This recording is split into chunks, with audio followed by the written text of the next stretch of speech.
Bonjour à tous, je devrais dire OTEP aujourd'hui. Salut à tout le monde, en Guadeloupe, en Martinique, aussi en direct de la France, puisqu'on nous voit en ce moment. Aujourd'hui, on va recevoir Kémy Séba, le président de l'ONG Urgence Africaniste, qui est déjà là. Bonjour. Panafricaniste. Panafricaniste, bonjour. Jean-Pierre Castrier, le groupe Tempo un peu plus tard. Caroline Grablin, rédactrice en chef de France Antilles, sera aussi notre invitée. Puis un peu plus tard, Nathalie Moulin vient parler de l'EFS. Aujourd'hui, l'information, on parlera encore de Cédric Cornet, bien sûr, puisque c'est cet après-midi vers 13h que son affaire sera réellement résolue. On saura ce qui a été décidé par la justice française.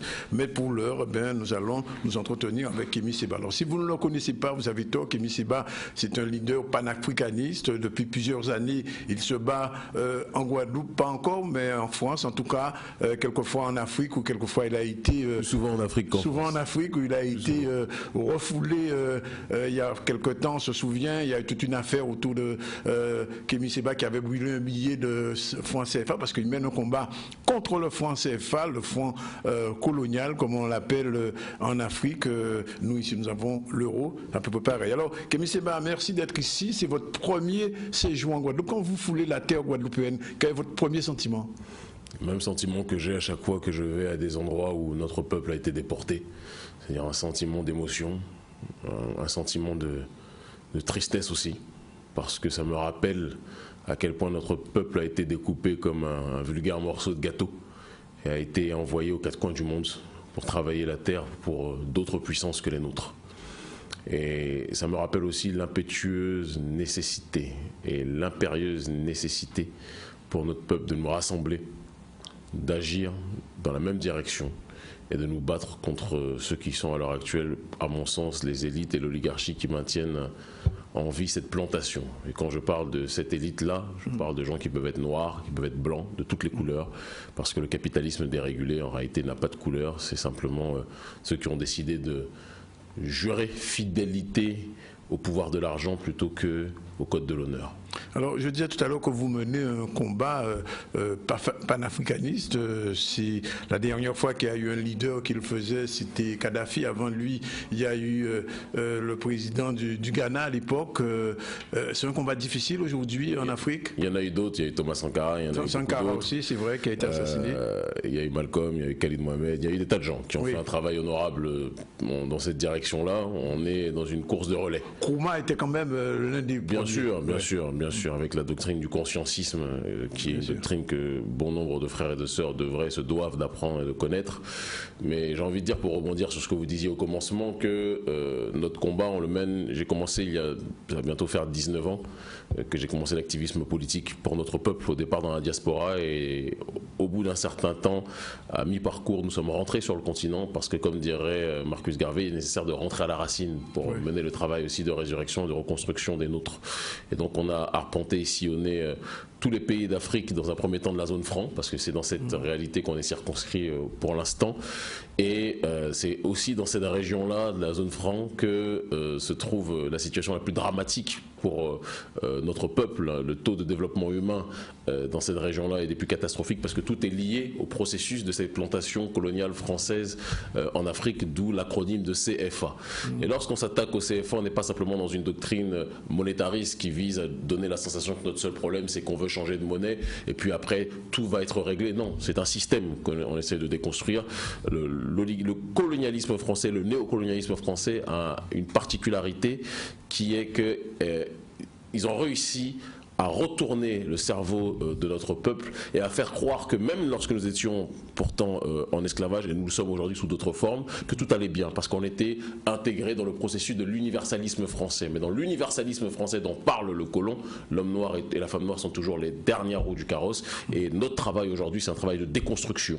Si on doit citer le philosophe Jacques Derrida, c'est un petit peu ça, et dans ce déconstructionnisme-là, pour permettre justement à notre population de pouvoir se frayer un nouveau chemin mais on dit toujours qu'on ne construit pas un château sur du sable mouvant, donc il est nécessaire de rebâtir le sol qui est présent. Ce n'est pas avec le sol du franc CFA et de la zone franc de manière générale que l'on pourra être capable de mener ce travail-là. Voilà pourquoi on agit. On va y revenir, mais comment en Afrique le combat que vous menez est apprécié par les jeunes générations, je parle. La jeunesse africaine nous aime, et c'est pour ça qu'on a réussi à faire, je pense, en 2017, ce que très peu de gens avaient été capables de faire depuis la période des indépendances, c'est-à-dire que être capable de mobiliser de manière simultanée dans toutes les capitales d'Afrique francophone la jeunesse africaine pour que celle-ci exprime sa volonté de sortir de la plantation de la zone franc, ça ne s'est jamais fait.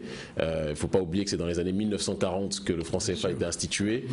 Il a fallu attendre l'année 2017 pour qu'une nouvelle génération puisse s'organiser, et cela c'est parce que les ancêtres nous inspirent, les ancêtres nous donnent leur force, et parce que nous sommes à une ère, quand on parle de l'ère du Verseau sans rentrer trop loin dans les détails, où la nouvelle génération qui en réalité rien d'autre que qui prend le relais du moins de ses aïeux, cette nouvelle génération sait qu'elle doit être dans ce travail de déconstruction. Et c'est un combat qui va aboutir.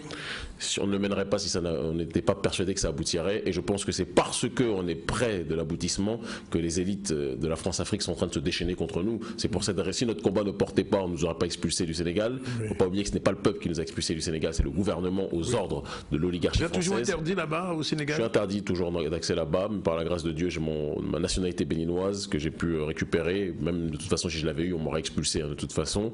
Et je me suis réinstallé au Bénin, qui me paraît être sur bon nombre de points. Revenu aux racines, comme on dit. De toute façon, même basé au Sénégal, j'étais au Sénégal parce que je travaille à la télé là-bas. Oui. Mais à partir du Sénégal, je refluais vers la plupart des autres pays d'Afrique francophone. Et mon travail n'a jamais été de me dire je rentre au Sénégal pour être sénégalais. C'est parce que Dakar était une capitale sur le terrain médiatique que je me suis installé là-bas. Mais j'ai fait le travail que je devais faire à ce niveau-là, et aujourd'hui on est installé au Bénin et à d'autres endroits. L'ONG Urgence panafricaniste est présente dans tous les pays d'Afrique francophone, et on essaye de mener ce travail non seulement de sensibilisation mais aussi semer les graines de la justice sociale. Parce qu'on ne peut pas être dans un combat simplement de parole, on doit être aussi dans un combat de transformation sociale. Ça passe par la revalorisation de notre patrimoine, la revalorisation de notre production. C'est aussi par ce biais-là qu'on sera capable de sortir de cette plantation dans laquelle nous ont incarcérés les gens que nous connaissons. Alors, quelle est l'actualité aujourd'hui du combat contre le franc CFA? Alors, encore une fois, si vous le permettez, vous êtes libre de vos questions, mon cher aîné, et moi je suis toujours libre de mes réponses. Et je tiens à préciser que nous ne voulons pas être astreints à la résidence de la lutte contre le franc CFA. C'est un combat pour la souveraineté, de manière générale. Bien sûr.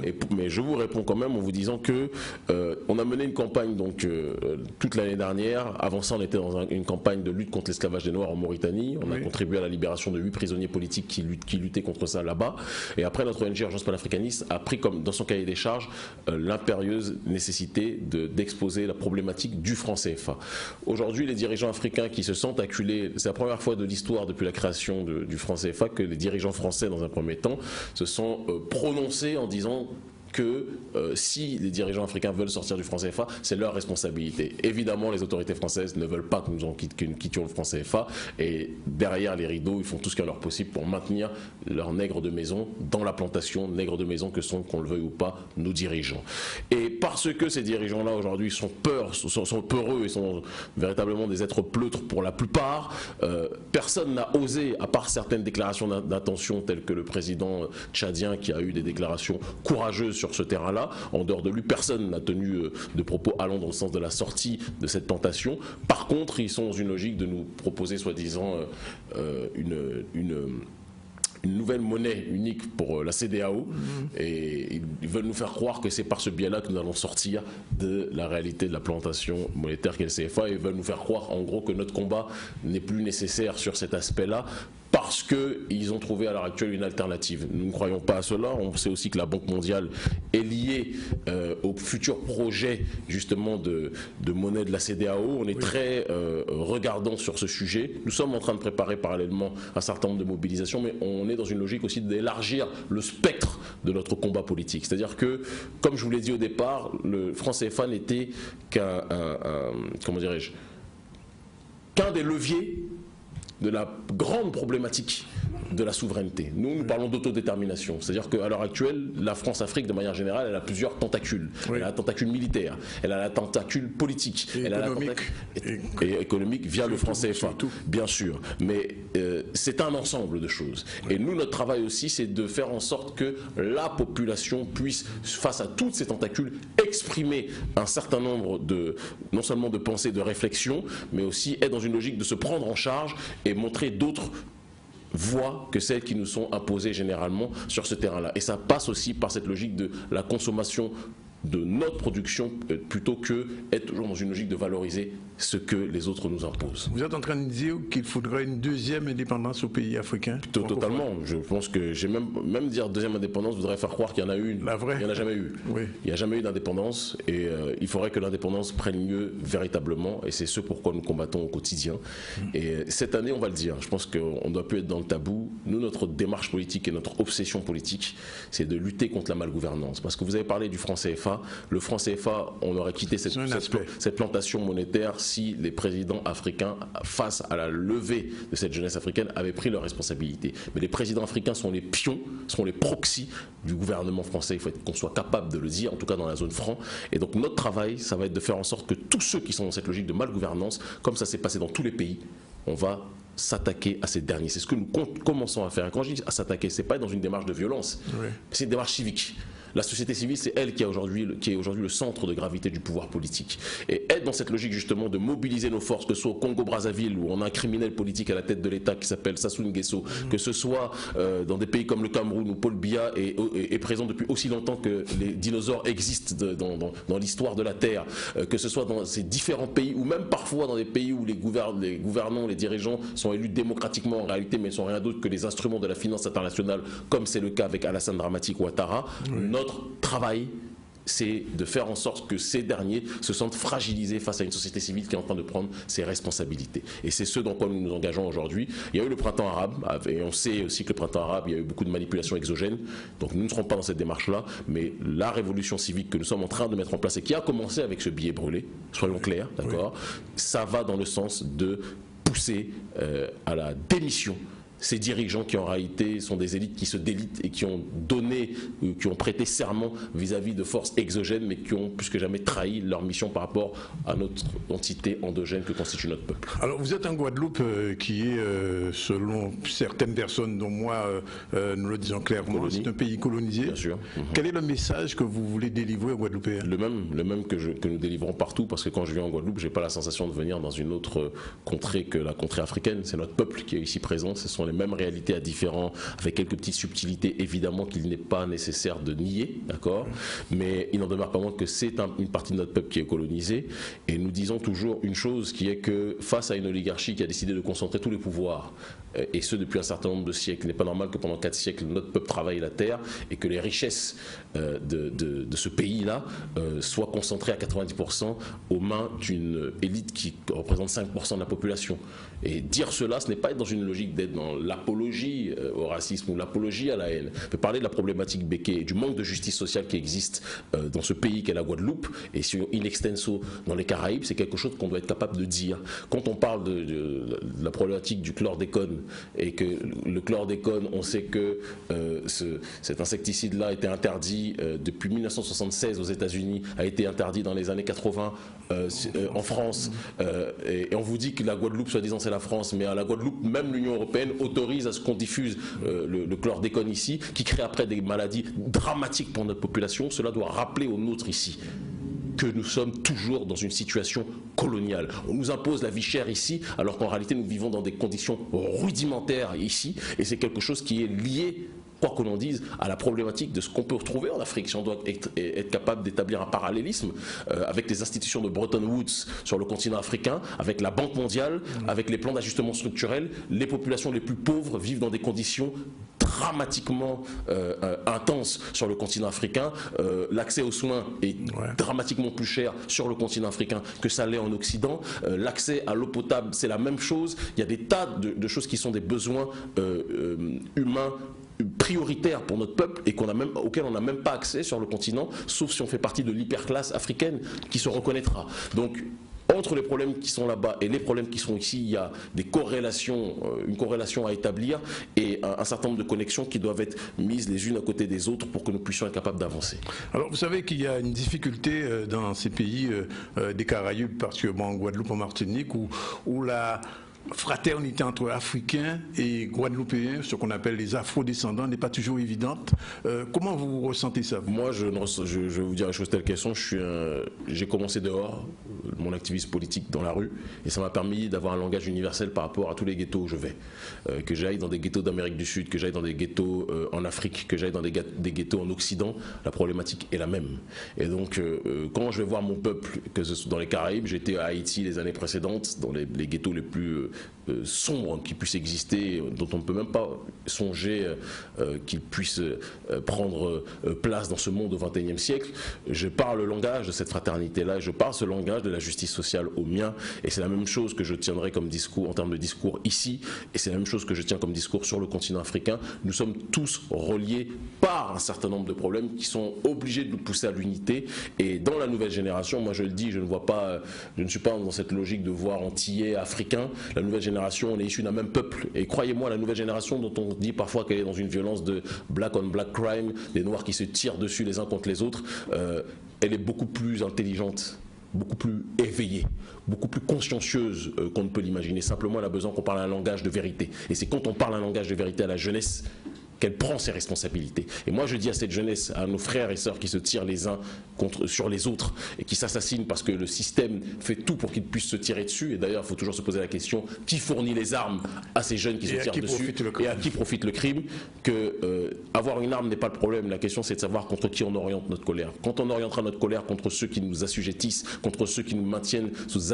assistance respiratoire et qui après nous assassinent quand ils en ont la volonté, et quand je dis ça, c'est pas être dans une logique de violence par rapport à des entités physiques, mais par rapport à un système qui est le système capitaliste dérégulé, les choses avanceront, je pense, d'une meilleure façon.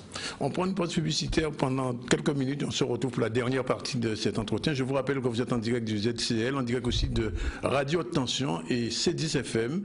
Ensemble, nous sommes avec vous encore jusqu'à 14h, mais là on va recevoir Kémy Séba encore quelques minutes après la pause publicitaire, et puis on va dérouler le journal ensuite.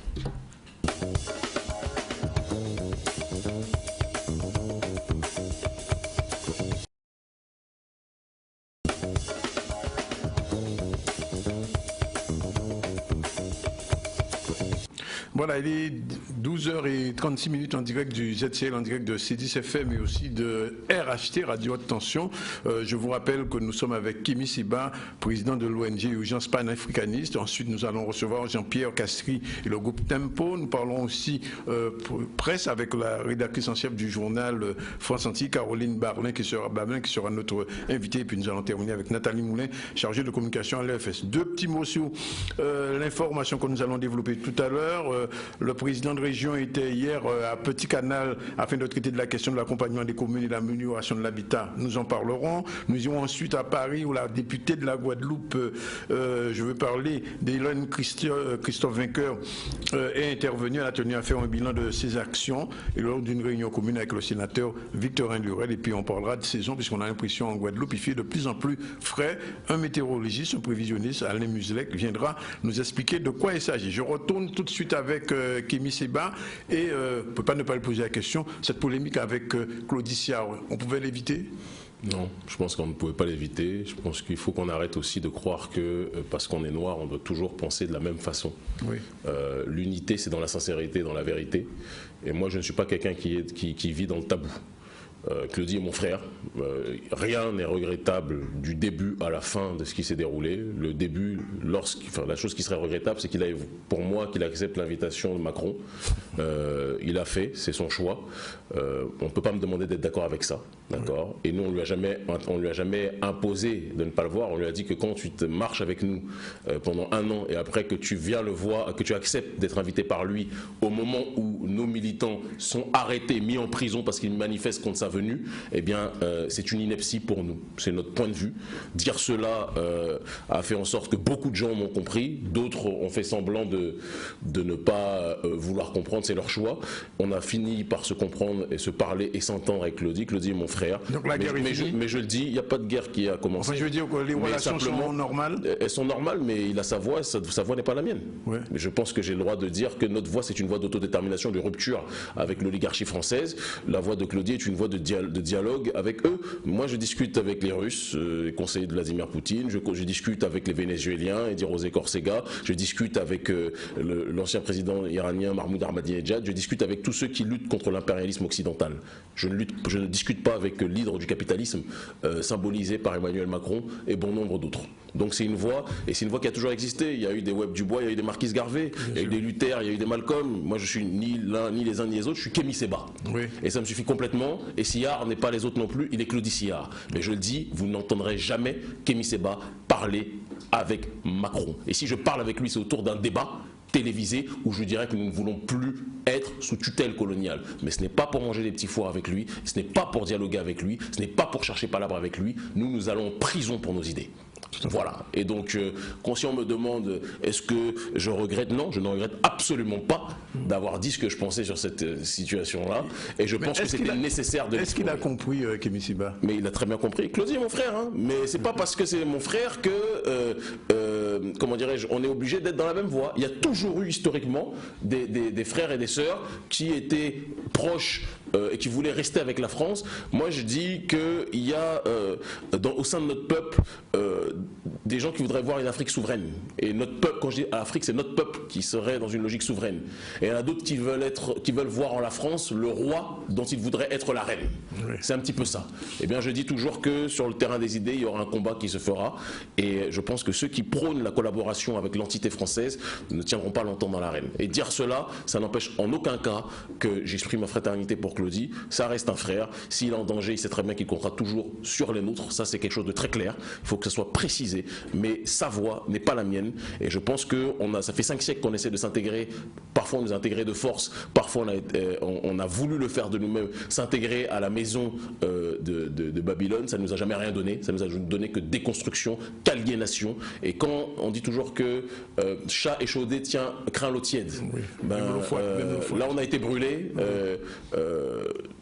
C'est le cas de le dire, d'accord ? Et malgré ça, à de multiples reprises, on continue à vouloir penser qu'il est possible de collaborer avec ces gens-là. Eh bien, moi, je dis non. Voilà, c'est mon point de vue. Et nous ne forçons personne à suivre ce point de vue. Il se trouve qu'il y a des centaines de milliers d'Africains, pour ne pas dire des millions d'Africains et des gens de la diaspora qui comprennent notre message. D'autres veulent collaborer avec eux. Ben, qu'ils collaborent avec eux et l'histoire jugera.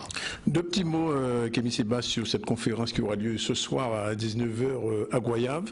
Quel est le message à la salle Téziriner? Bon, d'accord, on ne fera pas de commentaires. Il n'y a pas de problème. Non, on ne fera pas de commentaires. Non, je donne juste l'adresse. Non, j'en ai fait assez dans le temps, ça va. Alors, cette conférence, quelle va être la thématique de cette conférence? Pourquoi la souveraineté populaire est-elle un enjeu principal en ce XXIe siècle? Est-elle une question vitale en ce début du XXIe siècle? Je ne vais pas trop rentrer dans les détails de cette thématique, mais simplement expliquer que c'est la suite logique du combat de la société civile dans lequel nous sommes insérés depuis un certain nombre de temps et que nous menons depuis un certain nombre de temps.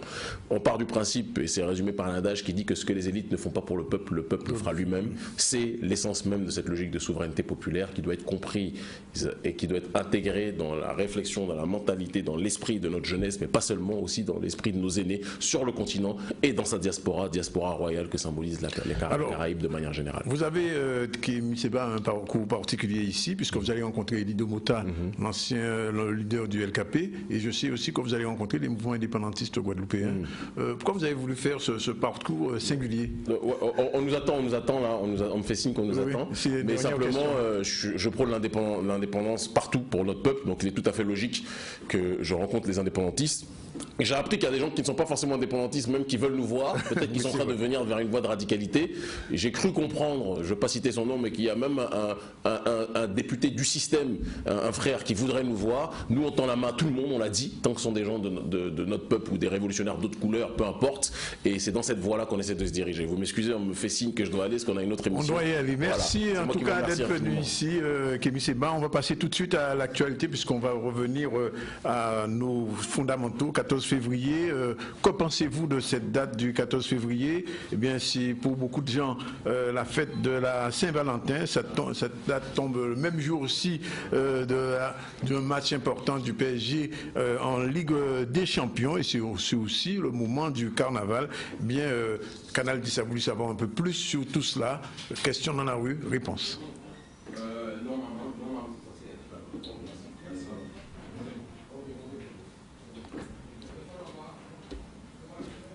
Le premier sujet, on le passe, bien sûr.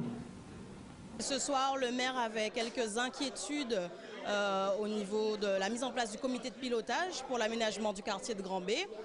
Ce soir, les choses ont été claires, précises, tout le monde a pu s'exprimer et il en ressort qu'on est tous d'accord, les Grands-Béziens, pour travailler avec la municipalité et pour être associés étroitement au projet d'aménagement de Grand B. Le collectif Guadeloupe en Mouvement, lui, quant à lui, travaille pour les Guadeloupéens, travaille pour les Grands-Béziens, travaille pour toutes les personnes qui sont victimes d'injustice. C'est ce qu'on a toujours prôné. Nous, de notre côté, nous n'avons jamais fermé les portes à aucune association, aucun mouvement qui a toujours voulu adhérer à notre problème.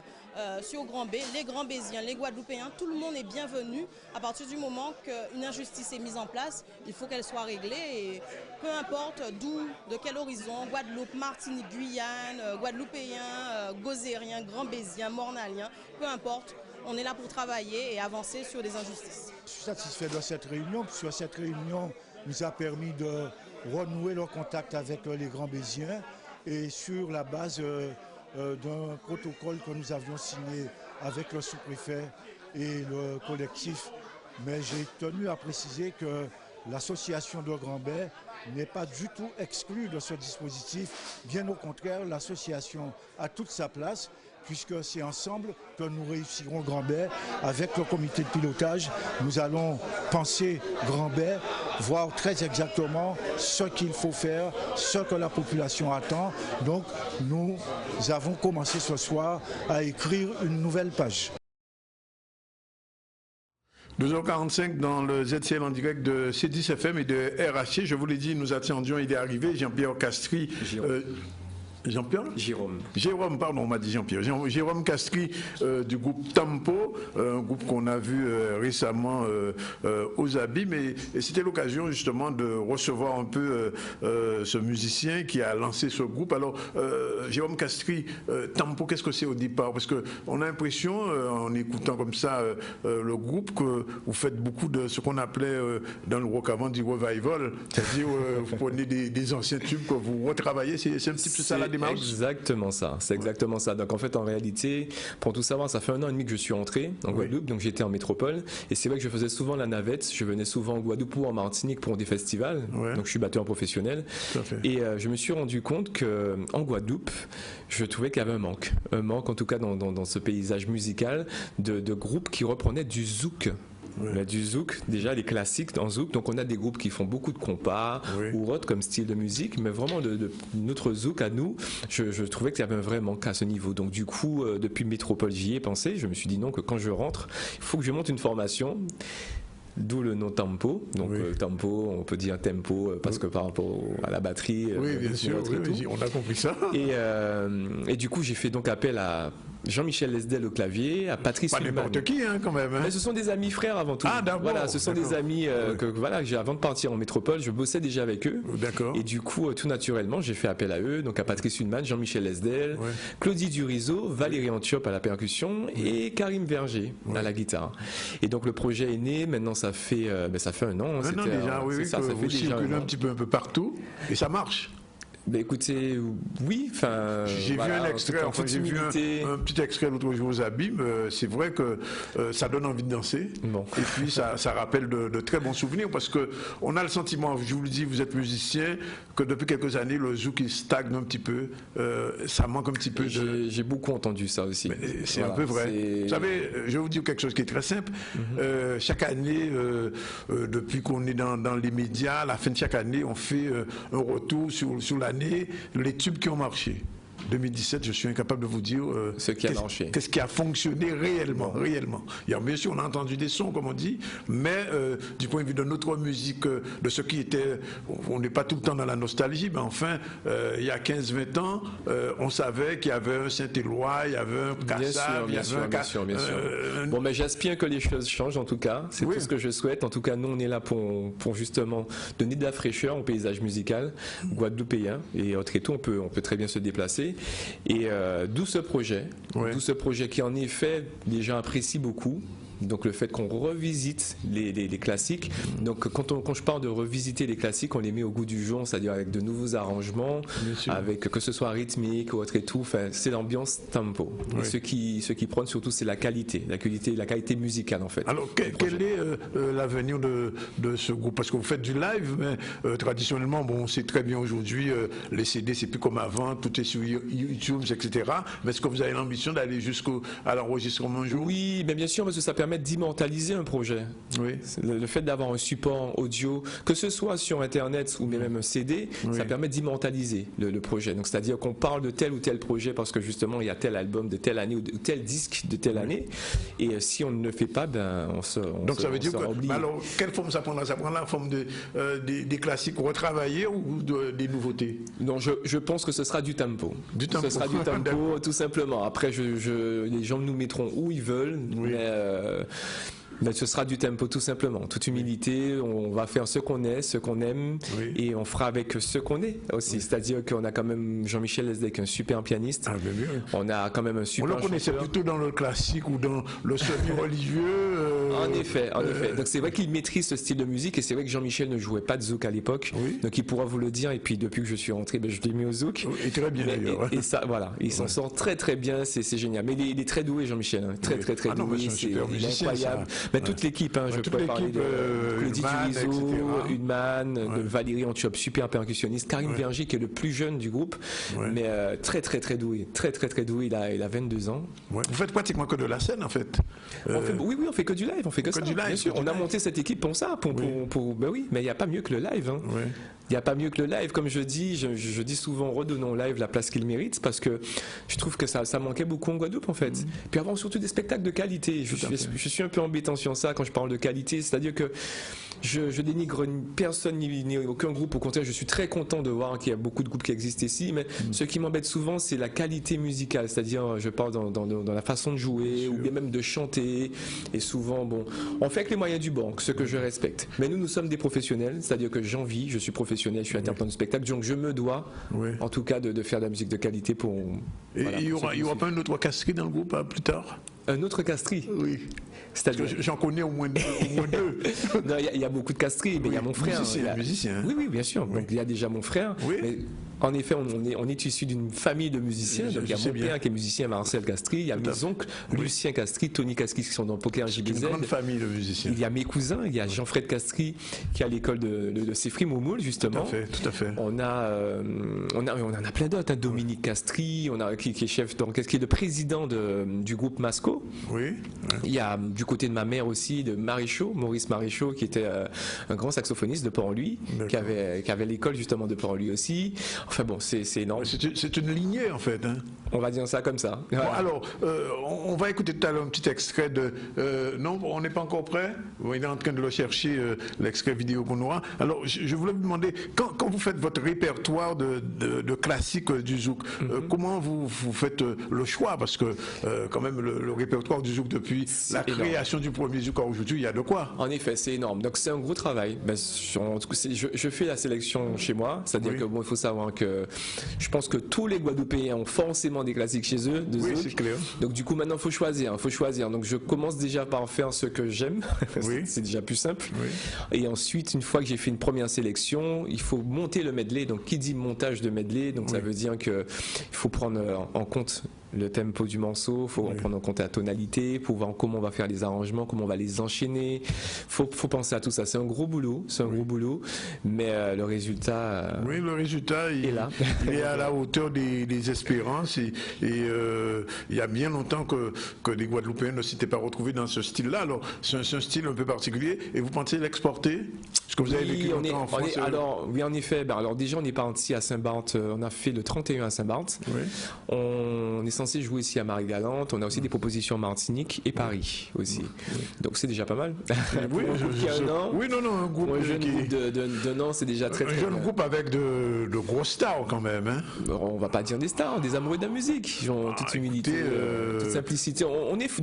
Sincèrement, on est une équipe de potes. Franchement, et on se prend pas au sérieux dans le sens où on rigole beaucoup dans cette équipe. On rigole beaucoup. Il y a une très très bonne ambiance. Oui. On s'entend très bien. Il y a un grand respect. Ce qui est très important, c'est ce qui permet d'avancer, que ça fonctionne justement. C'est-à-dire qu'il y a un grand respect entre nous.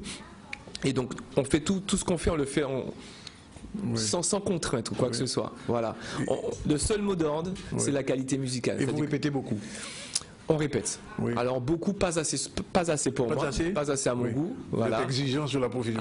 Oui, j'imagine. Mais pas assez, mais parce que voilà, on a tout un chacun un planning. Je suis moi-même aussi directeur d'une école, du CEFRIM, et puis il y a Jean-Michel qui est directeur de l'école de musique du Lamentin, il y a Patrice qui a ses projets, qui en pleine préparation, il y a Claudie. On a tous nos affaires à faire, donc c'est pas évident. Mais on fait en sorte en tout cas de toujours proposer quelque chose de qualité. On va faire une petite page de pub et puis vous jouez tous souvent dans une salle qui est pas loin de Canal 10. Allez, on va le dire, c'est à l'instant. Pardon, à l'appart. On est à l'appart, en effet. Oui, et ce week-end, je crois que c'est après-demain. C'est ça, demain. Demain, on joue vendredi 9. On joue à 21h à l'appart avec en invité Missy Sadik. Oui. Donc il faut savoir. Alors comment allez-vous ça va se goupiller puisque justement, je vais expliquer. Avec Sadik, c'est vraiment de la musique très jeune d'aujourd'hui. Oui, il est récent. Et vous êtes une musique un petit peu passée, passée entre guillemets, je dis. Hein. Oui, je comprends ce que vous voulez dire. Alors, voilà, c'est ce qui est marrant. En fait, j'invite Sadik. Sadik, certes, n'a pas un répertoire classique, mais rien ne l'empêche à lui de chanter du classique. Et c'est pour ça que je l'appelle. Il sera en tempo à ce moment-là. Mais bien sûr. Ah, c'est pas Tempo qui sera en Sadik, c'est Sadik. Pas du tout, c'est Tempo qui invite Sadik. D'accord. Donc, du coup, comme tous les artistes que j'ai pu inviter jusque-là, donc il y a des artistes comme Jacques Darbeau ou bien plein d'autres encore, Joël Lyon-Sul. Eux, c'est leur répertoire. D'accord. Parce qu'ils ont justement marqué cette génération, cette période. Tout à fait. Mais des artistes comme j'ai eu l'occasion d'inviter Kenenga ou bien même Ridla. Oui, Ridla, oui, c'est vrai. Sadik, ce sont des plus jeunes artistes, mais qui font justement de l'ancien. Et c'est très bien. Et c'est justement ce qui est marrant et c'est la petite surprise qu'on prépare au public. Donc souvent les gens pensent qu'on va faire que. Non, attention, ce n'est pas le concert de M. Sadik. Oui. C'est le concert de Tempo qui invite Sadik. Oui. Voilà. Et donc c'est une formule que vous avez pratiquement initiée là maintenant. Ça fait un an. Invite systématiquement un artiste. Donc voilà, on le fait spécialement à l'appart. Donc à l'appart, on invite un artiste qui a marqué justement cette génération. Après, Tempo joue seul aussi. Vous avez vu justement aux abîmes, c'était Tempo tout court. Tout à fait. Voilà, on n'a pas besoin d'inviter pour fonctionner. Je confirme, c'était très bon. On n'a pas la vidéo malheureusement. On aura l'occasion de le repasser, mais c'était très bon. Quand vous venez voir un concert de Tempo à l'appart, vous verrez que c'est Tempo qui met l'ambiance. Enfin, le concert tourne autour de Tempo et on a l'artiste qui est avec nous, qui s'intègre au projet et du coup, voilà, on fait qu'un. Voilà. Le répertoire Tempo aujourd'hui, c'est combien de titres quand vous êtes en soirée? Je suis en soirée, je suis incapable de vous dire, je pense bien en 40, je pense. Une quarantaine. Il y a beaucoup de Saint-Éloi, j'ai remarqué. Non, pas du tout, ça diffère. C'est-à-dire qu'on ne fait pas toujours le même répertoire. Donc vous êtes peut-être tombé, vous êtes peut-être arrivé un jour où on a fait du Saint-Éloi, mais ça diffère tout le temps. On essaie justement de ne pas toujours reproduire le même spectacle, les mêmes titres, justement pour que le public ne soit pas blasé et ait quelque chose de différent tout le temps. Donc par exemple, au mois d'octobre, on a changé de répertoire avec Laurence Hamlet, qui était parmi nous, et donc du coup, on a proposé un répertoire féminin. Donc ça n'avait rien à voir avec tout ce qu'on a proposé depuis janvier 2017. Et encore demain, il y aura des nouveautés. On essaie en tout cas. C'est pour ça qu'il y a beaucoup de boulot et c'est pour ça qu'il faut répéter. Voilà. D'accord. Ben, en tout cas, Jérôme Castries, merci d'être venu. Je rappelle donc que demain soir, vous serez à la porte, à 21h, à côté. Et puis, comme on dit, on vous suivra. C'est ça. C'est gentil en tout cas. On invite les gens à aller voir, écouter et danser, bien sûr. Et surtout, prenez vos tickets en avance parce que ce qui se passe souvent, c'est qu'ils se prennent au dernier moment. Oui. Et donc, des fois, il n'y a plus de place, il n'y a plus de tickets ou quoi que ce soit. Donc, s'il vous plaît, allez-y. Il y a All Mall. On a aussi la boutique Exit à l'Estreland. Et puis, vous pouvez nous contacter aussi en privé pour des préventes. D'accord? N'hésitez surtout pas. Et merci d'avoir reçu en tout cas. 12h57 en direct du ZCL de Radio Attention et de C10 FM. On a reçu Jérôme Castries du groupe Tempo. On le laisse partir tout à l'heure. On va parler de presse avec le journaliste, la rédactrice en chef de France Antilles. Voilà, 12h58. On se retrouve après la pub.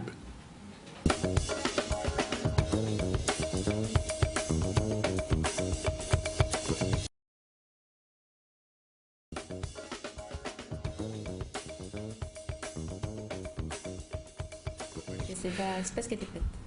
J'ai pas de retour. Hein. Voilà. Il est 13h04, retour sur le plateau du ZCL en direct de C10 FM et RHT. Avant de recevoir deux journalistes du groupe France Antilles, je vais parler de Caroline Bablin, bonjour. Bonjour. Rédactrice en chef, et son adjointe, comment elle s'appelle? Nathalie Dinal. Nathalie bonjour. Dinal. J'ai failli dire d'une télévision concurrente, mais enfin je me suis trompé. Elle est à France Antilles.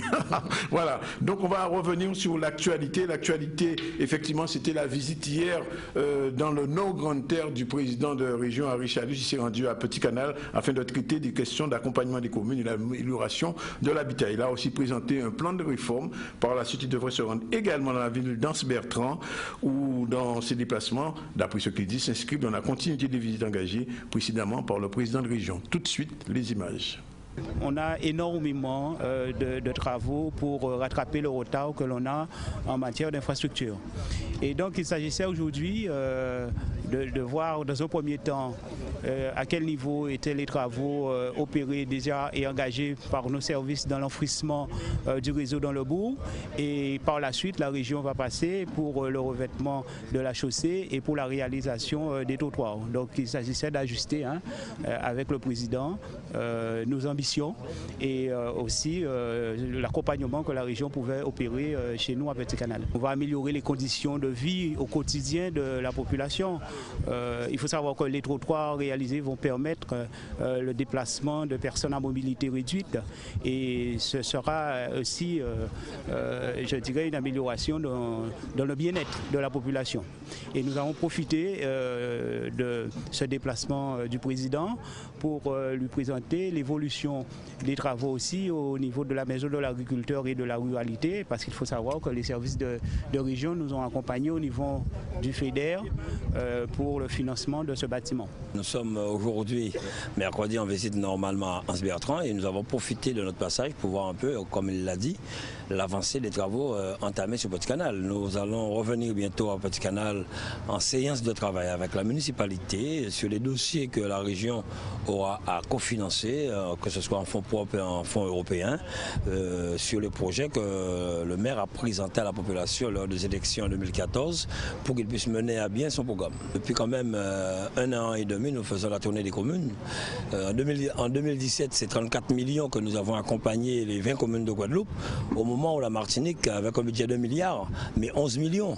Il nous reste actuellement une dizaine de communes à voir cette année et que nous allons accompagner. Aujourd'hui, c'est Anse-Bertrand et une petite visite à Petit Canal. Cet après-midi, nous serons au lycée de Blanchette où la région a entamé et accompagné de très gros travaux pour permettre aux jeunes sportifs d'évoluer, où il y a aujourd'hui, je crois, une très grosse manifestation sportive. Donc, c'est être sur le terrain, comme nous l'avions dit, 1 fois, 2 fois par mois, et accompagner les maires à mener à bien leur projet.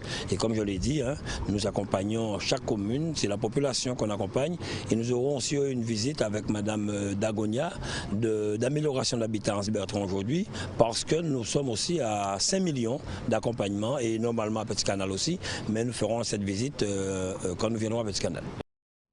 Voilà, il est 13h08 avant de partir à Paris, retrouver Hélène Vainqueur qui est intervenue hier dans une réunion. On va parler de presse guadeloupéenne.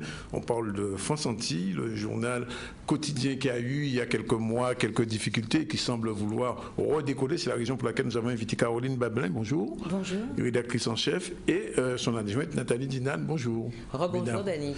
Alors, question, comment se porte le journal, le quotidien? Il est dur? Le quotidien est dur? Nous sommes en relance, effectivement. C'est vrai, c'est pas facile. Oui. Mais on y croit ferme. Oui. Et donc, qu'est-ce qui change par rapport, j'ai envie de dire, à l'ancien France Antilles, puisque l'ancien rédacteur en chef est parti, toute une partie de l'équipe s'en est allée. Aujourd'hui, vous avez dû recomposer une équipe sur les mêmes bases, ou alors il a fallu un petit peu décaler? Alors c'est vrai qu'on a perdu en fait des points. Les historiques. Voilà, vraiment c'est ça, les personnages historiques de notre journal. Donc on a reconstitué l'équipe avec Nathalie et moi. Oui, il y a eu un mercato puisque Nathalie est revenue. C'est ça, on a Marcel qui est parti, Marcel Gervelas qui est parti ensuite Bastère, qu'on a remplacé par une jeune journaliste de Vieux Habitants. Oui. Et puis alors c'est vrai que pour l'instant on voit pas forcément beaucoup les changements, mais depuis notre achat au mois de juin, on a pas mal d'avancées techniques, on va dire. Oui. Là on sait qu'on a une nouvelle rotative qui a été achetée. Dont on attend à l'installation avec impatience. Alors Nathalie Dinan, vous êtes à la fois une ancienne et une nouvelle. Oui. Ce parcours-là, comment vous l'intégrez dans votre quotidien du France Antilles? Ce qui est bien, c'est que justement cette expérience de 2 ans à la télé, à ATV Guadeloupe, m'a permis d'acquérir certaines compétences en vidéo, en montage. Que vous aviez déjà un petit peu quand même. Oui, je l'avais un peu. Vous avez déjà fait de la télé au moins 2 endroits. Oui, j'étais pas de nouvelle de la télé. J'ai fait de la radio, de la télé, de la presse écrite. Oui. J'avoue quand même. Vous êtes multimédia aujourd'hui? Aujourd'hui, oui. Mais c'est l'expérience. Ça fait quand même quelques années que je suis dans ce métier-là. Mais surtout, mon sujet de prédilection, ou j'ai envie de vous dire, ma presse préférée est quand même la presse écrite. Pourquoi? Parce que je trouve qu'on travaille plus en presse écrite. Il faut toujours qu'on se renouvelle, qu'on crée une ambiance dans nos papiers, qu'on vienne en plus des radios et des télés et des réseaux sociaux aujourd'hui. Donc le combat, je trouve, est d'autant plus difficile. Mais vraiment, je suis contente d'être revenue à France Antilles. Bon, d'être revenue, oui. Puisque j'étais partie, j'étais quand même restée 7 ou 8 ans. Je suis partie 2 ans, je suis revenue. Mais Caroline m'a vraiment convaincue. Quand ils ont lancé l'ouverture de poste de rédacteur en chef adjoint, que Marcel partait, donc il ne restait pas, Martin Laventure aussi et Pascal Lemoyle. Donc je me suis dit, bon, allez, travailler avec une femme, on sera 2 femmes. C'est quand même exceptionnel. C'est une première. Exceptionnel dans ce journal qui existe depuis 51 ans. C'était jamais arrivé. C'est vrai que c'est un gros challenge pour nous. Mais je trouve qu'on est assez complémentaires. Alors justement, j'allais poser la question à Caroline, effectivement, rédactrice en chef d'un quotidien en Guadeloupe, c'est évident? Non, c'est pas évident. C'est pas évident. Alors moi, je suis en Guadeloupe depuis 8 ans, mais effectivement, je suis pas guadeloupéenne. Oui, moi, je suis pas. Oui, mais enfin, ne pas être guadeloupéenne, c'est pas de maladie. Hein. Mais justement, on est. Sinon, ça se soigne. Voilà. Et justement, là, tout l'intérêt avec Nathalie, c'est qu'on est vraiment complémentaires. Oui. Voilà. Moi, je viens vraiment de la presse écrite. J'ai fait plus de 15 ans en presse écrite en France. PQR, comme on dit. PQR, ouais, toujours de la PQR. Et c'est vraiment un domaine que j'aime et que je connais. Donc, et j'étais un petit peu plus dans le technique. Et puis Nathalie, c'est l'âme guadeloupéenne. Oui. Donc voilà, à toutes les deux. L'incontournable, on l'appelle, oui. Alors, Caroline, comment chaque jour vous composez le journal? Parce que bon, on va le dire, France Antilles avait une image, journal qui était très proche de la proximité du fait divers, etc. Aujourd'hui, dans le nouveau, entre guillemets, France Antilles, comment le soir vous préparez le journal du lendemain? Alors, on voit un petit peu l'actualité. On essaie d'anticiper. L'objectif aujourd'hui, c'est vraiment d'anticiper. Et puis, il n'y a pas que le journal, il y a le site. Il y a le site aussi, bien sûr. Et aujourd'hui, les deux, faut jouer, on va dire, entre les deux. Et que les deux soient complémentaires et que le site n'aille pas manger le journal, parce qu'on y croit, à la presse écrite. Donc, je pense qu'elle a un avenir. Le site est très lié au journal ou ce sont 2 entités? Non, pour l'instant, ils Comme dans certains quotidiens français. Pour l'instant, il est très lié au journal. Oui. Ça, c'est une évolution, quelque chose vers laquelle on va aller. C'est-à-dire l'actualité factuelle, le site, puisque ça, de toute façon, il y en a les radios, on a les télés, et le décryptage dans le journal. Et là, l'intérêt, c'est essayer d'anticiper au maximum pour avoir des sujets un petit peu plus de fond. Et puis être aussi un lieu de débat, un lieu où tout le monde puisse... Alors, hier, vous avez titré sur Cornet, c'était pas très anticipé, ça? Non, ça c'était là, on était dans de l'actu chaude, oui. Effectivement. Voilà. Mais quand on parle d'anticipation, des fois on peut avoir des sujets, on sait que dans une semaine c'est la journée mondiale du diabète. Oui. Donc on essaie de programmer une rencontre avec un médecin, mais aussi un témoignage. On sait que notre région est vraiment, qui a énormément de diabétiques, donc on peut toujours quand même trouver des gens qui peuvent nous raconter leur quotidien. On voudrait que les gens se reconnaissent dans le journal, faire de la proximité. Quand ils voient la une du journal, qui se disent, eh ben, c'est le journal des Guadeloupéens aussi. Hein. Bon, on a aussi les pages locales, on va dans les quartiers, mais vraiment, on fait très attention à ça, de mettre de l'humain dans le journal. On met des faits divers, bien sûr, parce que même si les gens nous critiquent, ah oui, France Antilles, c'est que les faits divers, mais si on n'en met pas, ils ne sont pas contents et ils ne l'achètent pas. Alors, on va justement prendre un exemple récent, Sobezo, ça c'est bien vendu? Oui. Mais d'ailleurs, Sobezo, pareil. Bon, c'est un peu un hasard. J'ai rencontré une des sœurs par une copine, parce que évidemment, ils étaient 10 frères et sœurs. Donc, il y en a toujours un qui est allé à l'école avec d'entre nous. Hein. Oui. Donc, quand je l'ai rencontrée et qu'elle m'a parlé de ça, je me suis dit... J'ai douté, j'en ai parlé à Caroline, est-ce que 35 ans après, les gens vont se souvenir ou auront envie d'entendre parler de cette histoire? Eh bien, j'ai sorti ces 2 pages le 2 janvier, j'ai ressorti quand il a eu l'audition, on a ressorti 2 pages, je vous avoue que c'est comme si ça s'était passé hier. Oui. Donc vraiment, voilà. Donc c'est ça aussi. Alors l'autre point, c'est notre partie guadeloupéenne et la partie recul qui me dit ouais non mais tu peux faire ça. Ouais, j'ai bien compris. Alors France Antilles était aussi connue dans le temps pour sa page sportive du lundi.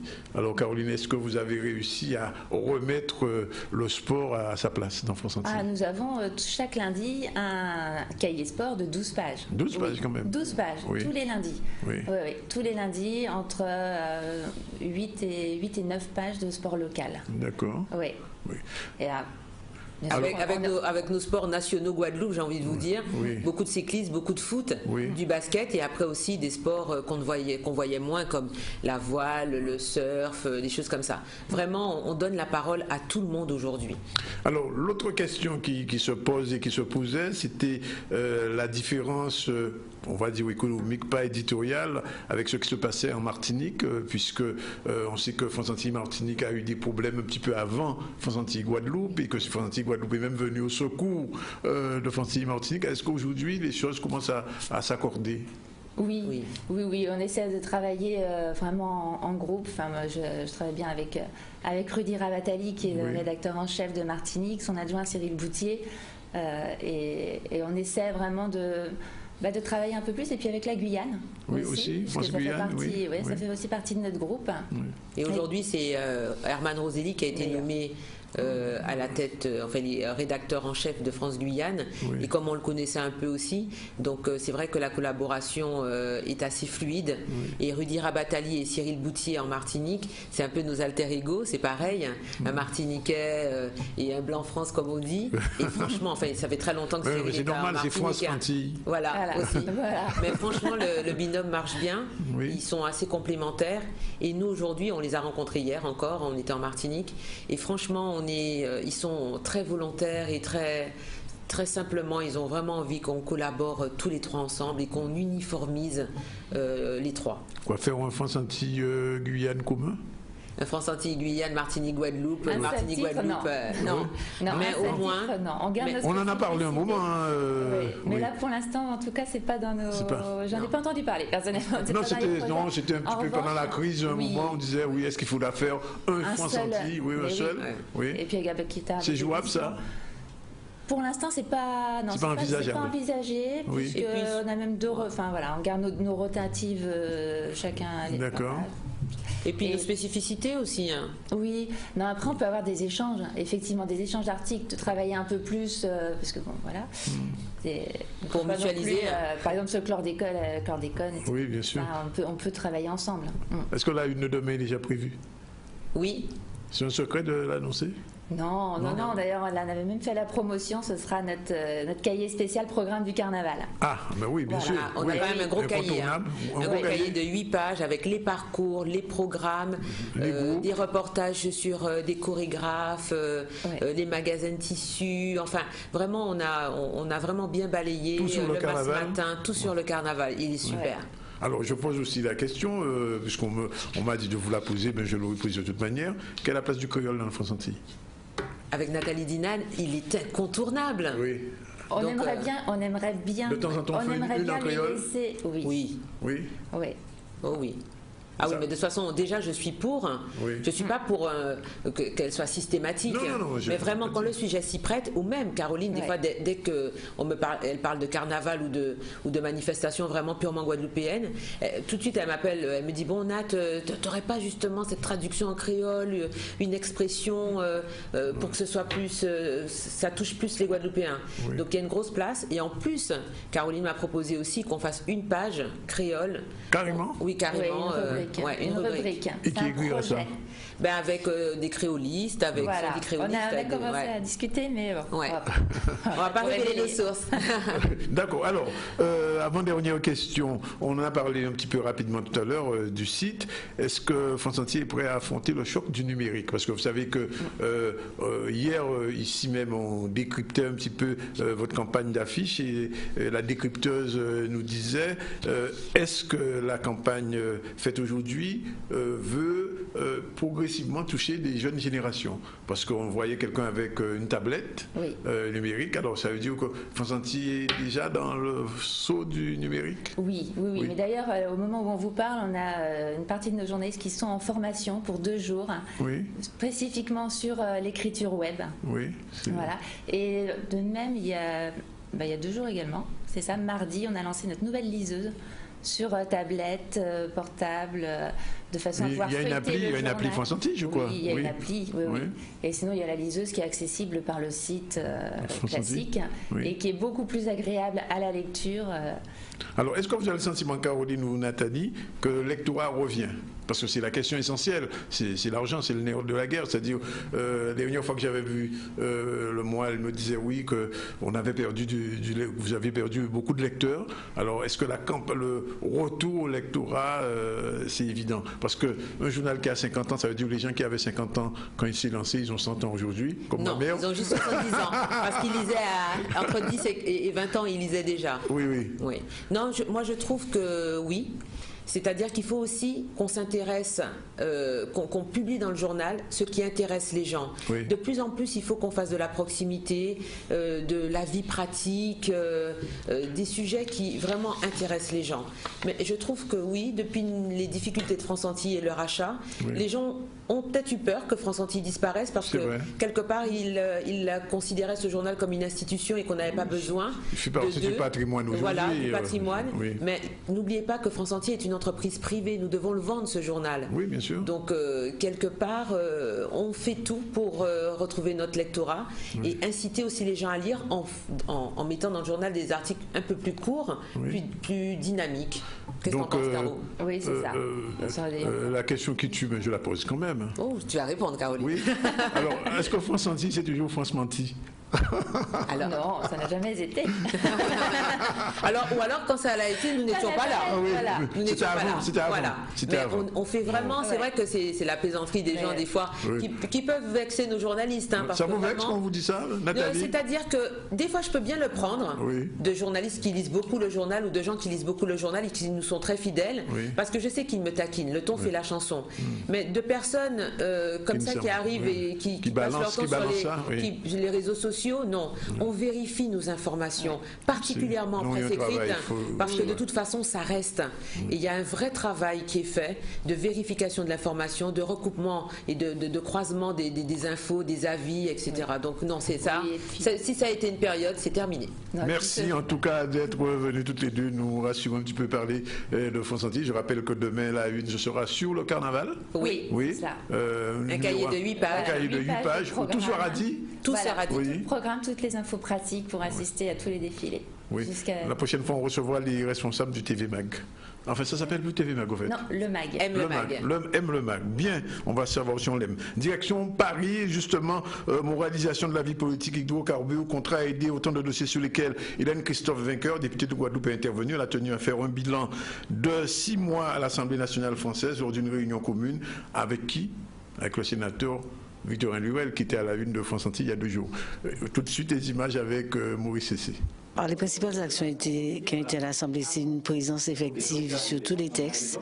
Alors certains textes que j'ai votés, j'ai parlé de la loi sur la moralisation, j'ai parlé également de la loi sur l'arrêt des hydrocarbures et d'autres textes sur lesquels j'ai porté des amendements et sur lesquels j'ai voté contre, notamment sur le projet de loi de financement de la sécurité sociale, sur le projet de loi de finances, sur également les ordonnances travail. Et donc tous ces textes qui effectivement pour moi ont des incidences négatives sur nos territoires notamment, et donc c'est pour ça que je m'y suis opposée. Et c'est vrai que c'est un travail que nous voulons un peu plus constructif dans la mesure où nous nous rendons compte que, et je fais le parallèle avec l'autre législature où nous n'avons aucune oreille attentive du gouvernement et tous les amendements dès qu'ils ne sont pas portés par la majorité sont automatiquement refusés. Vous pensez que le gouvernement ne prend pas suffisamment en compte les spécificités des Outre-mer? Non, pas du tout. On se rend compte, regardez sur les contrats aidés, où nous avons entendu dire que la priorité serait donnée aux Outre-mer, que nous aurions eu, une pérennisation de ces contrats aidés. On se rend compte que c'est faux. Si on a gardé à peu près la même enveloppe financière sur 2018, les conditions ont changé, ce qui fait qu'il y aura beaucoup moins de contrats aidés. Je parle parce que j'étais maire et je suis encore conseil municipal d'une commune, de la commune de Trois-Rivières. Quand vous demandez à une collectivité qui avant mettait 10%, 20% de participation au contrat aidé, qui doit maintenant mettre 50%, forcément, elle utilisera moins de contrats aidés parce que son enveloppe n'est pas extensible. Donc non, on a eu véritablement un frein, un arrêt au contrat aidé.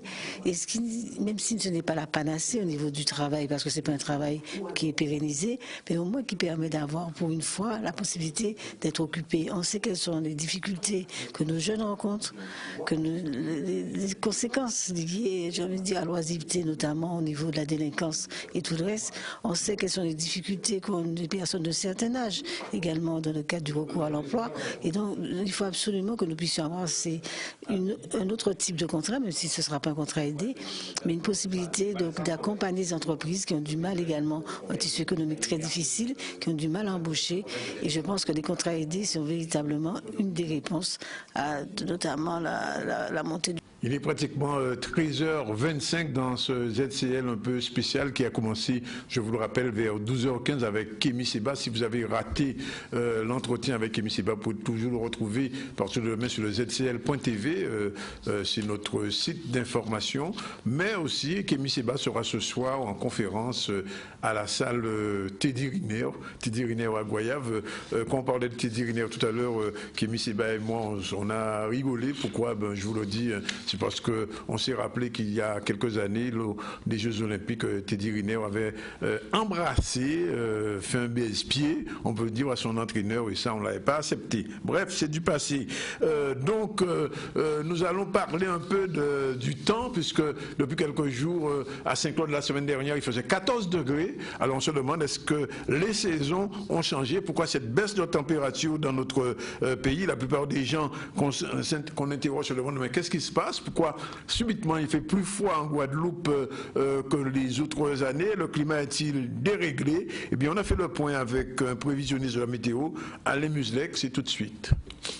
Les températures, ce sont les températures minimales, effectivement, qui sont un petit peu fraîches, mais qui ne s'écartent pas du tout des normales.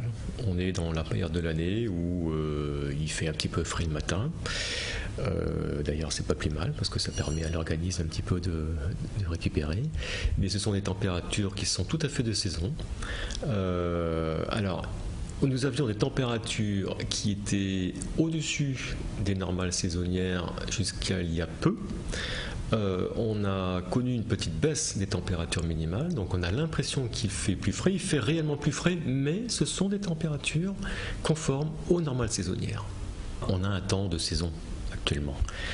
C'est une saison qui se caractérise en fait par des précipitations qui se font sous forme d'averses, des averses passagères. Alors en général, ce ne sont pas des averses qui apportent des cumuls importants, c'est ce qu'on connaît actuellement. On est sous l'influence en fait d'un régime d'alizé qui est soutenu. Donc il y a du vent qui est relativement fort.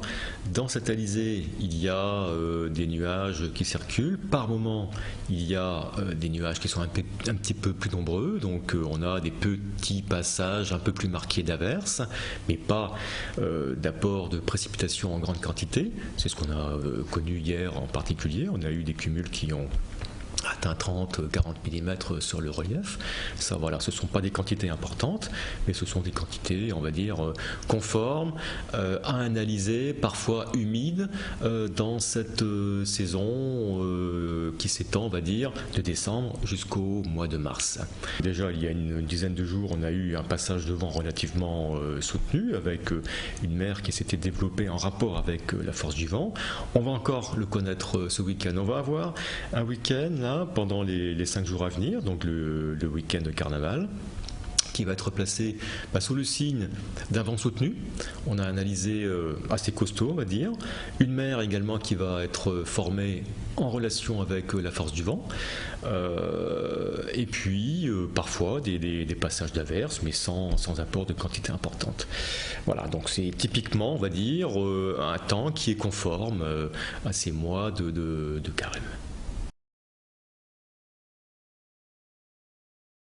13h29 et 45 secondes, donc à 13h30, c'est l'heure de la pub. On va se retrouver tout à l'heure puisque nous avons une dernière invitée. Il s'agit de Nathalie Moulin qui devrait nous rejoindre tout à l'heure et parler de l'EFS. En attendant, restez toujours sur ZCL, sur C10FM et sur RHT en direct du ZCL. Tout ça, c'est sur Canal 10.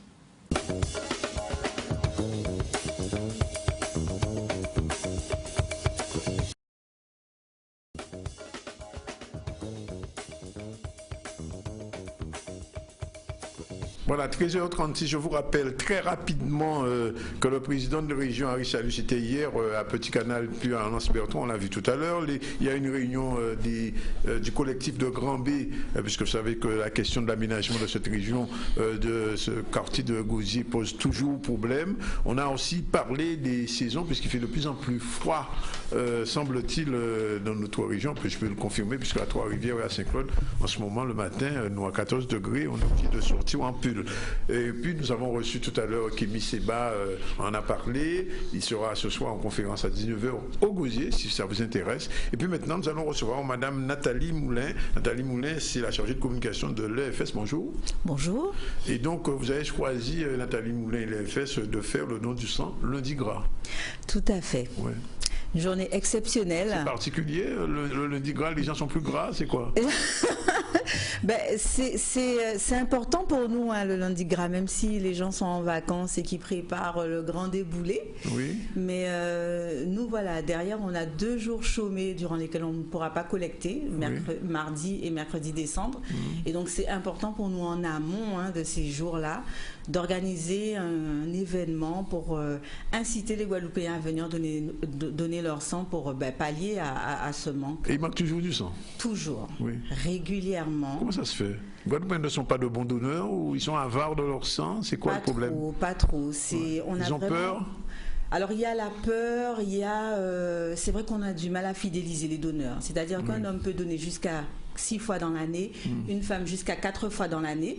Oui. En moyenne, au niveau national, les donneurs donnent à peu près 2 fois par an, alors qu'en Guadeloupe, les donneurs donnent moins d'1 fois par an. D'accord. Et vous n'arrivez pas à briser cette résistance? On a du mal vraiment à augmenter notre taux de fidélisation. Alors, et c'est pour ça que vous avez essayé de prendre les gens avec du manger, comme on dit. Écoutez, on essaie de manger. Pas des mouches avec du vinaigre. Hein. Oui. Alors là, il n'y a pas de vinaigre, là. Verrine de mousseline de banane, jaune bien sûr, morue, verrine légumes de betterave, poulet fumé, petit four à croquer, chouquette passion, chouquette chocolat, jus de groseille été glacé. C'est un vrai repas, ça. Été glacé, basique, citronnelle. C'est vrai qu'on essaie de créer vraiment un événement qui aura du sens pour la population et qui va inciter les donneurs à revenir. C'est-à-dire qu'ils ne mangent pas, ils viennent là. Hein.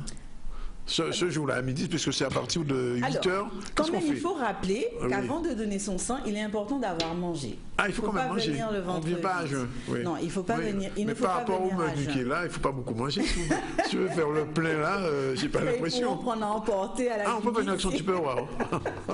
D'accord. Mais c'est vrai qu'avant de donner, c'est important d'avoir mangé. Il ne faut pas venir à jeun. Oui. Et c'est vrai que l'idée, c'est, voilà, le donneur, il se présente, il donne son sang. Oui. Et il vient avec ses fourchettes quand même. À la fin, non, tout sera fourni. Tout sera fourni. Tout ce qu'il faut pour déguster. Alors, il faut dire que ça s'appelle le don de sang gastronome.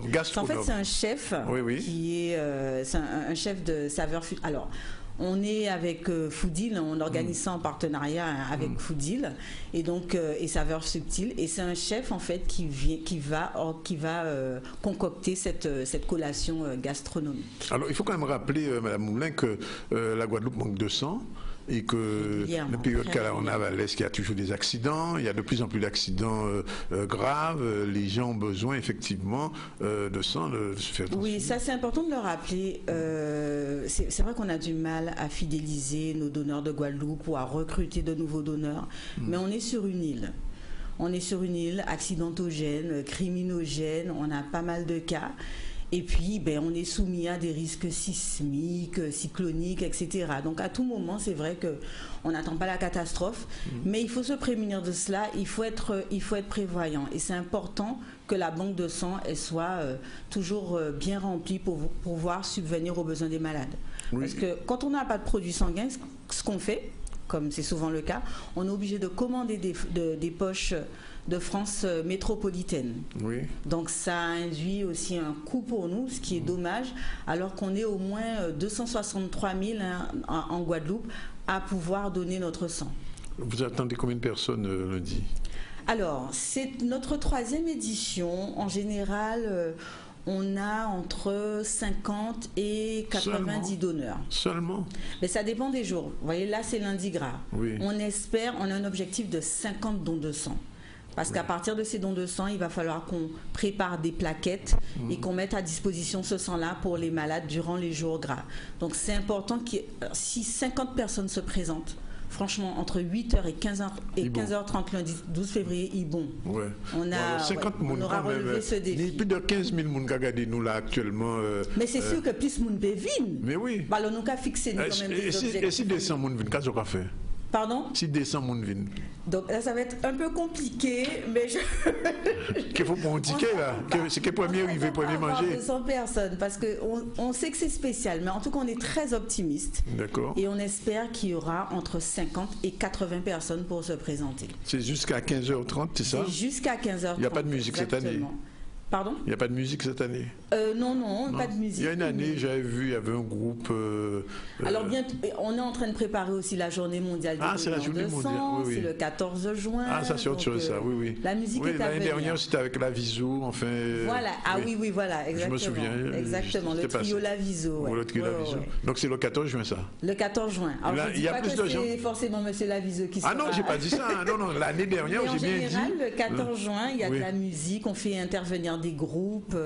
Alors, Nathalie Moulin, profitez, lancez encore un appel pour les gens qui peuvent laguer sans ailleurs, pour comprendre qu'ils ont besoin de porter petit bon sang pour Guadeloupe. Oui, non, mais c'est très important pour nous Guadeloupe. Vous savez que nous avons besoin de sang pour les drépanocytaires, pour les gens qui ont fait accident de la route, pour les gens qui ont atteint de cancer, qui ont besoin de plaquettes, pour ces prématurés-là, pour les gens qui ont accouché, femmes qui ont accouché, qui ont fait ça, nous avons créé hémorragie de la délivrance. Et vous êtes bien placé pour en parler. Et je suis bien placé. Oui. Et vous n'êtes pas la seule. Donc voilà, c'est vraiment important. Il faut nous mobiliser, nous, parce que nous ne pouvons pas qu'à chaque fois demander la France, aidez-nous, alors qu'elle nous paie. on est suffisamment nombreux sur cette île pour pouvoir subvenir aux besoins de nos propres malades. Je rappelle qu'on est EFS Guadeloupe-Guyane, donc on fournit aussi une partie du stock de la Guyane. Oui. Il faut nous fournir Marie-Galante, il faut nous fournir Saint-Martin. Donc il faut que la population se mobilise, on en a besoin, on n'arrête pas de le marteler. C'est vrai, c'est lundi gras, bon, moun kay kouri vidé, mais vraiment on compte sur la solidarité de personnes responsables pour voilà, juste donner un petit peu de temps, prendre un peu de leur temps pour soigner son prochain et voilà. Nathalie, j'avais reçu il y a quelques mois déjà une personne disant que les FS allaient se fermer, allaient être transportés autre part. Il y avait une menace sur les FS, c'est réglé. Oubliez ça, c'est réglé. C'est réglé. L'UTS met en route et tout est réglé. Il n'en est plus qu'à ça. C'est l'UTS qui règle là, mais en tout cas, c'est réglé. Plus, non, bon, c'est réglé. Bon, alors, on va le prendre à l'envers. Si lundi, vous n'avez rien à manger chez vous, vous avez faim, vous avez besoin d'un repas de qualité, vous avez envie de goûter des verrines de mousseline à la banane, des verrines de beurre avec du poulet fumé, qu'est-ce qu'on fait? Ben vous venez à l'EFS, mais si surtout vous voulez sauver des vies. Oui, mais non, mais pourquoi mon argent est compris? Donc vous venez à l'EFS, franchement, on vous a préparé une belle collation gastronomique et voilà, l'idée c'est de faire plaisir, aussi de remercier toutes ces personnes qui. Alors les 50 premiers arrivés pourront même emporter quelque chose, puisque. C'est M. Sandronis qui a dit ça. Premier arrivé quand il est carbone, c'est que ce qu'on nous dit. En tout cas, Nathalie, merci d'être venue. Merci à vous. Et puis le 14 juin, ah non, vous ne serez plus là le 14 juin. Non, certainement pas. Ouais. C'est Madame de Courtemanche qui prendra le relais. Qui prendra le relais. Le relais. Bon, voilà. On aura l'occasion d'y revenir. Merci en tout cas. Il est 13h45 déjà. J'apprends que Cédric Cornet a été relaxé. Incroyable, mais vrai. Bref, et on continue le journal puisque le 14 février, c'est 2 jours après l'EFS, ce sera pour certains la Saint-Valentin, pour d'autres ce sera le carnaval, pour d'autres encore qui aiment le foot, ce sera un match du Real contre le PSG en Ligue des Champions. Eh ben, qu'en pensent les Guadeloupéens de tout ça? Micro-trottoir tout de suite. Qu'est-ce que vous avez prévu pour la Saint-Valentin? Rien. Eh ben pour l'instant, rien du tout. Ben, je pense que je serai avec mon copain dans un resto ou bien on ira en gîte, piscine, peut-être à la plage, on verra bien. Ben, à vrai dire, rien. Rien, parce que j'estime que le contrat, c'est tous les jours qui seront négociés. Rien du tout. Alors là, c'est une bonne question. Bien, rien du tout. Je trouve que en même temps, garder le suspense, garder la personne sur le grill, c'est aussi c'est le côté peut-être féminin qui fait ça. Mais je pense que le garder sur le grill jusqu'au dernier moment, c'est une bonne chose. Ah ben, le carnaval, c'est sûr, parce que c'est la période antillaise, on ira regarder le carnaval. Mais après la Saint-Valentin spécifiquement, pour l'instant, il n'y a pas encore de programme. Et j'opterais plutôt quand même pour le match de foot, c'est un gros sportif. Et puis pour la Saint-Valentin, je marquerai peut-être pas le jour même, mais dans le week-end, oui. La Saint-Valentin, c'est tous les jours, chaque matin. Je pense que ça tombe mal cette année-ci. Là, je me concentre plus sur le carnaval et peut-être qu'après... Ah non, ça va être un souci là. Parce que dans le contrat, c'est pas ça. Il y a une clause là qu'il faut renégocier. Parce qu'à un moment, il y a des choses qu'il faut qu'on fasse ensemble. Donc, soit je regarde la Ligue des Champions, ou soit il va au carnaval avec moi. Je pense que ça sera quelque chose de romantique, en intimité, et puis voilà quoi. Madame ne sera pas un peu trop déçue? Mais j'espère que non. Après le carnaval. La Saint-Valentin, c'est tous les jours. Mais juste pour manquer le coup, on va essayer de sortir. Mais le carnaval, là, je suis à fond dedans. Vous savez, ouais, c'est une cruelle maîtresse le match. Ouais, je pense que c'est une cruelle maîtresse. Voilà, il est 13h47. Le ZCL d'aujourd'hui avait débuté à 12h15 avec la visite et l'interview de Kémy Seba. Ben voilà, c'est terminé pour aujourd'hui. Vous allez pouvoir déjeuner, nous aussi, et on se retrouve demain pour le ZCL du vendredi. Voilà. Merci de votre attention. Si vous êtes en direct de Radio Tension ou de C10FM, eh vous avez entendu l'information. On vous la redonne grâce à notre ami Jeff Taylor. Monsieur Cédric Cornet, qui avait été, on avait accusé d'attouchement sur une mineure, etc., c'était le procès hier, il a été relaxé. Donc, son casier judiciaire restera probablement vierge. Voilà, c'est terminé pour aujourd'hui. Rendez-vous demain à partir de 12h30. Réalisation Zébris en direct du ZCL.